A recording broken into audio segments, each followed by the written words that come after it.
ስሙ ራሱ አለምነሽ እንበል አለምነሽ የአለምነሽ ትልቅ ስም ነው። አንዴ በነገራችን ላይ ቤቲና ዘነበች ሰው ህይወት ውስጥ ገብቶ መፈትፈቱ አይበቃም እንዴ? ሰማናችሁ እኮ ተጫወታችሁ ጨዋታውን።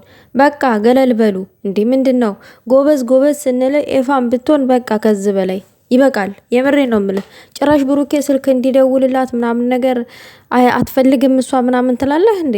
ለብርም አትፈልገው ለብር ነው በተዋደዱ ሰዎች ማለት እንደዚህ ጥልቅ ብሎ ስር ድረስ መግባት ለምንድን ነው የምትከለክለው? ይሄን የዝን ያክል አንተ እየጠቀምካት አይደለም እየጎዳሃት ነው ያለው። አይኖ ይዋደዳሉ፣ ችግሮች አሉ። ችግሮቹን በመፍትሄ ባለበት መንገድ መፍታት ነው እንጂ እንደዚህ መለያየት ነው እንዴ?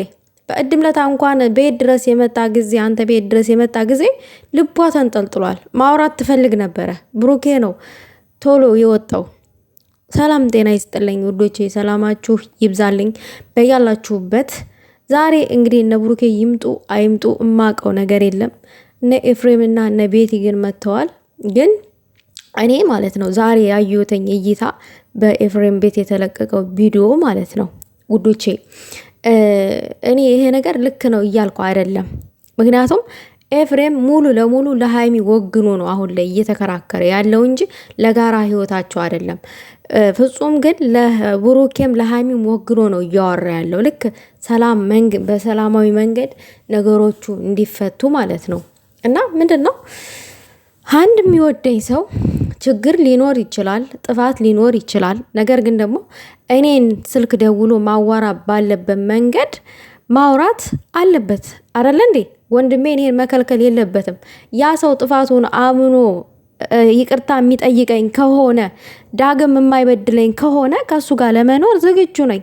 ነገር ግን ደግሞ ኤፍሬም አሁን ላይ ሃይሚ እንድትኖር እየፈቀደ አይደለም። ሃይሚ ጋር እንዳይደውል ብሎ መልእክት ማስተላለፍ ምንም ይሉት ነው። ለምንም አይደውለው። ኤፍሬም ምን እያደረክ ነው? ልጅቷን እኮ እየጨቆንካት ነው ያለው። 2 ዓመት ሙሉ የተቃጠለ ጊዜዋን እንደቀላል ነው እያይህ ያለው። ሴትነት የሚባል እኮ ነገር አለ እንዴ! ምን ሆነ ነው? ዋጋ ከፍላለች ለዚህ ህይወት። ይሄ ህይወት በቀላል የሚፈርስ ነው እንዴ? ለምንድን ነው የሚፈርሰው?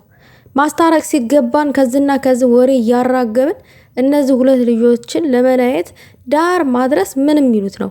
እንደ ወንድም እሷንም ተቆጥተ እሱንም ተቆጥተክ ለማስታረቅ ሞክር እንጂ ጭራሽ ስልክ እንዳይደውልላት ማለት የለብህም።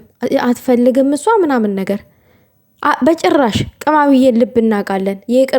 ይቅር ባይ ነች። የይቅርታ ልብ ነው ያላት፣ የፍቅር ልብ ነው ያላት። አንተ ግን እሷን ልክ ጨቁነህ እንደያዝካት ነው አሁን ላይ እያሳየ ያለው። ለምን እንደዛ ታረጋለክ? ለምን እንዴ? ይሄ ለእህትን መጉዳት እንጂ መጥቀም አይደለም። አይኖ በተሰደበችበት ሰዓት ተጎኗ ቆመሃል። አይኖ ብዙ ነገር በተባለችበት ሰዓት ተጎኗ ቆመሃል። ነገር ግን ደግሞ አሁን እሱ መታረቅ ከፈለገ ጥፋቱን ካመነ ሁሉን ነገር ወደ ኋላ ትቶ አሁን ወደፊት አብሮ ተያይዘው ለመጓዝ ዝግጁ ከሆኑ ይሄንን ስልክ አይደውል ምናምን ነገር ምናምን አንተ ከልካይ ልትሆን አትችልም ኤፍሬም። ምክንያቱም ኖ እንዴ ምን ሆነ ነው? ሃይሚ ትጎዳለች። ሴት ልጅ ናት እንዴ። ልክ ነኝ አትበል ሁሌ። ልክ አይደለህም።